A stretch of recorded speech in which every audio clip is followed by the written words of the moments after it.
बाबुगाँ वनांचल मैदलपुर section under गोटे barley हिल plantation barley reserve forest रे होइथिला ए वर्ष से खड़कापदर गाँ पाखरे गोटे प्लांटेशन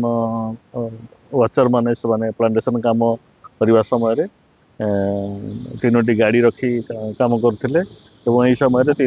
से तीनोटी बाइक किए आसी पोड़ी देइछन्ती से गोटे बाइक संपूर्ण नष्ट हो जाइए आ दुईटी बाइक आंशिक नष्ट होइछि एगुड़िक संपर्क स्थानीय वनपाल मैदलपुर थाना रे गोटे लिखित अभियोग कलापर आईआईसी आसी इनक्वारी कर रिपोर्ट सबमिट कलापर परवर्ती कार्यानुष्ठान ग्रहण कर एगुड़िक आम भावुँ से